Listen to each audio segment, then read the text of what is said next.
Bom dia, boa tarde, boa noite, Bitcoiners do Brasil e do mundo que me acompanham aqui no Declarando Bitcoin. Gente, hoje eu vim aqui responder para vocês mais uma leva de perguntas que foram deixadas para mim no Saque da Loira. O Saque da Loira, lembrando, é um programa onde a gente responde as dúvidas deixadas por vocês aqui durante a semana. Mas antes de mais nada, toca o sininho aqui para receber as notificações do nosso canal. Compartilha esse vídeo com o amigo, aquele que opera contigo, com o pai, com a mãe, com o gato, cachorro, papagaio, com todo mundo, e já aproveita e me segue em todas as redes sociais. Lembrando que agora nós temos o cu também. Me segue no cu também.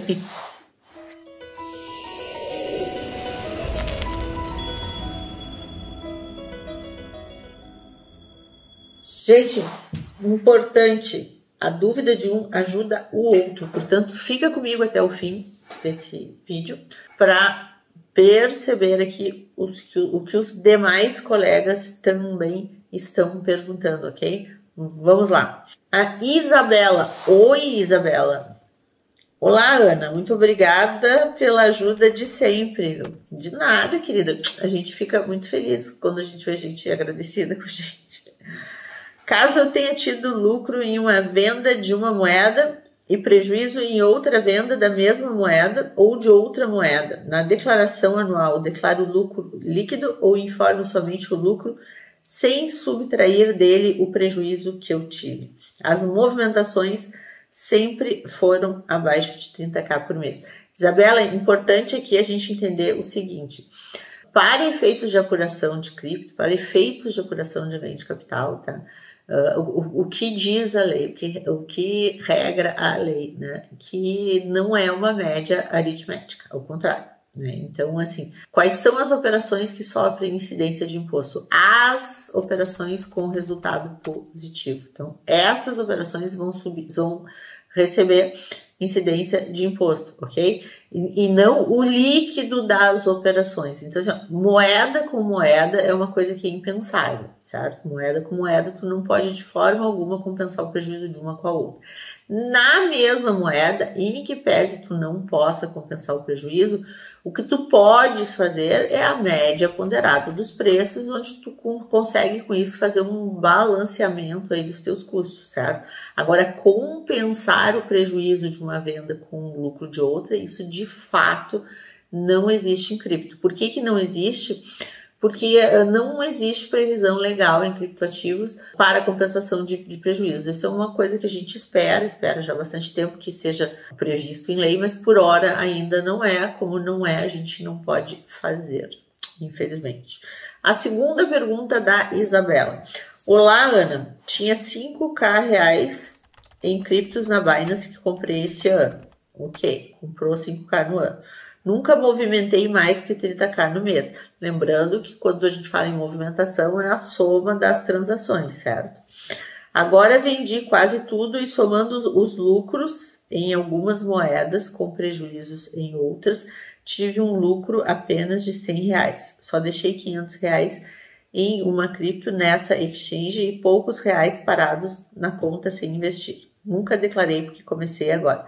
Preciso declarar esse pequeno lucro na declaração anual, preciso declarar essas movimentações de compra e venda que fiz e esse pequeno saldo na conta que restou, preciso declarar. Muito obrigada por toda a atenção e cada vez mais sucesso. Obrigada, Isabela. Isabela, a gente tem que ver o seguinte: se tu operaste, a primeira coisa que tu tem que prestar atenção não é o volume que tu ingressaste na exchange, né? Mas quando tu entraste com determinado recurso na exchange, com esse recurso tu fez diversas operações. É aí que começa a contação dos limites.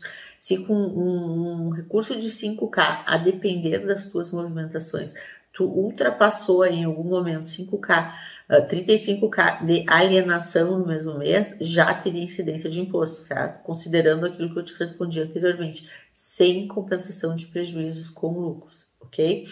E conta também nisso as tuas transações cripto.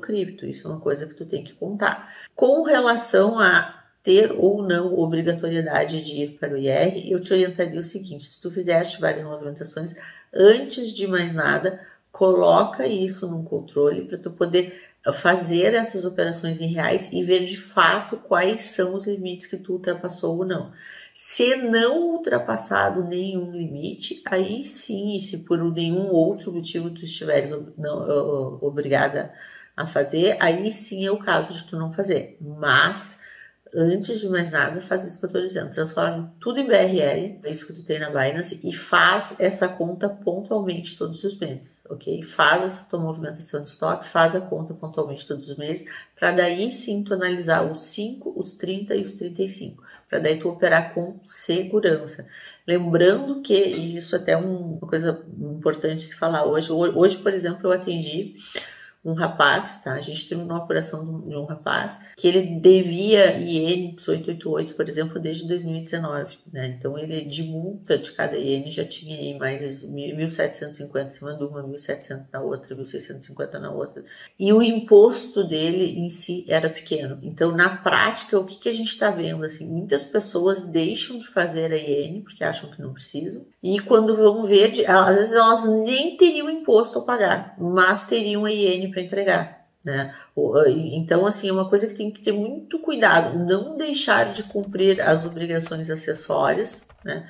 Em função de não ter uma obrigação principal, que é o imposto, ok? Então, presta atenção nisso para te não gerar multas futuras, ok?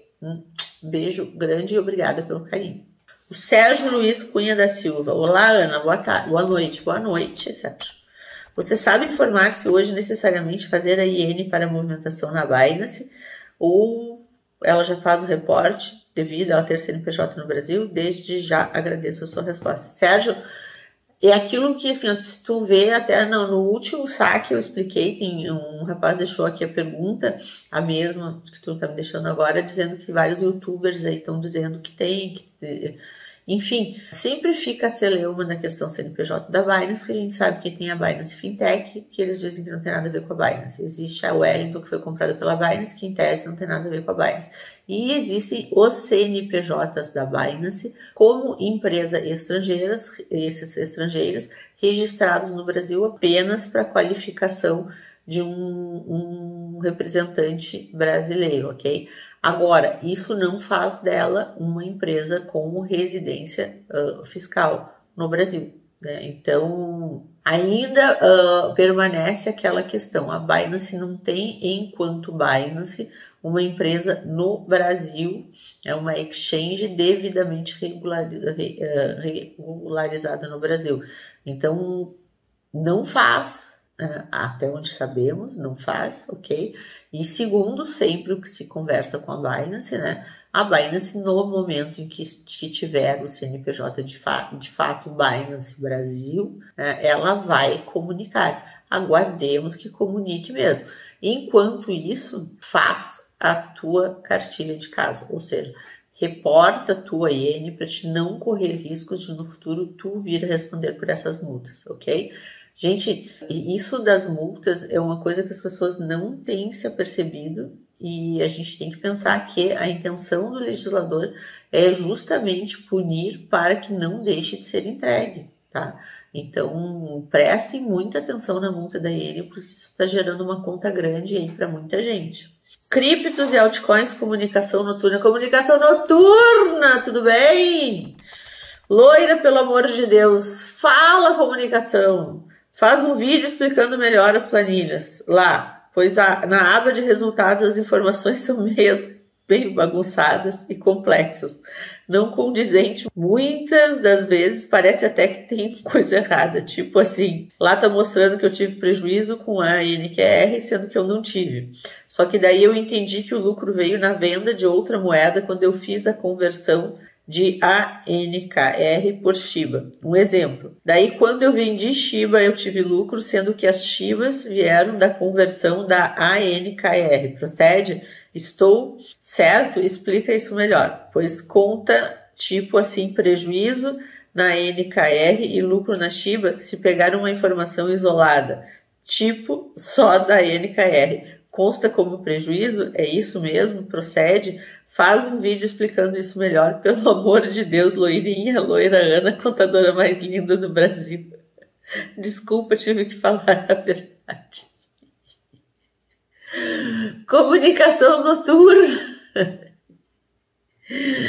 Que eu vou te dizer o seguinte, não, a planilha ela não calcula errado, tá? Na verdade, eu acho que tu tá com um raciocínio que eu quero ver se eu simplifico o teu raciocínio, ok? Tu tens que pensar o seguinte, primeiro que o prejuízo de uma moeda não compensa com o lucro de outra, isso a gente tá sempre falando. Mas uma segunda coisa que é interessante tu pensar é que tu entraste com um determinado custo de aquisição de uma moeda X e a partir dali tu foi fazendo operações cripto, certo? Quando tu fez uma operação cripto, o custo dessa tua operação cripto não vai permanecer aquele que tu ingressaste com recurso. Por quê? Vamos, né? Tu comprou uma moeda X por um custo de R$2. No momento que tu trocou, ela valia R$4. Tá? Então, no momento que tu trocou, tu teve sim um lucro em cima dela. Então, tu adquire um novo preço de custo pela moeda que tu está trocando a primeira. Então, tu tem que sempre avaliar assim que tu não pode carregar o custo, aquele que tu entrou lá primário. Porque não, isso vai sofrendo um reajuste de custo conforme tu vai operando. Se o mercado operar para cima, tu vai ter um aumento aí de custo e tu também vai ter aí resultados positivos. Se o mercado, né, funcionar para baixo, ao contrário, tu vai ter aí uma redução de custos, né? Porém, tu vai ter vendas aí com prejuízo. Então, tu tem que prestar muita atenção nisso. Mas ainda assim, eu entendi aquilo que tu está falando, mas entendo que para ti seja complexo. Então, eu vou te propor o seguinte, traz o teu exemplo prático aqui em números, ok? Do que tu tentaste fazer dentro da planilha.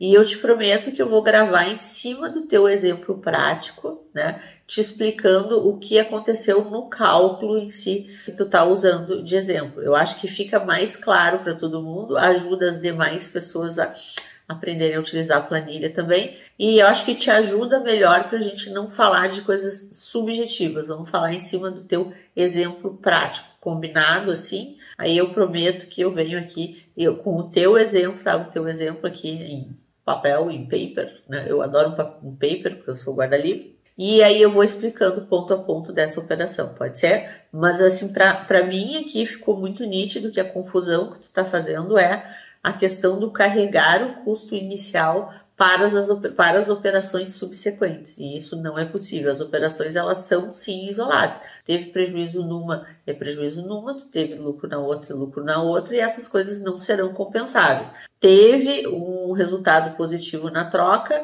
essa moeda nova que tu estás adquirindo com a moeda antiga vai passar a ter um novo custo, que é o custo nessa cotação da data que tu operou. Então, eu acho que um exemplo prático aqui vai ficar bacana. Então, eu aguardo aqui no YouTube o teu exemplo prático e aí eu vou subir ele aqui para a gente trabalhar em cima, combinado?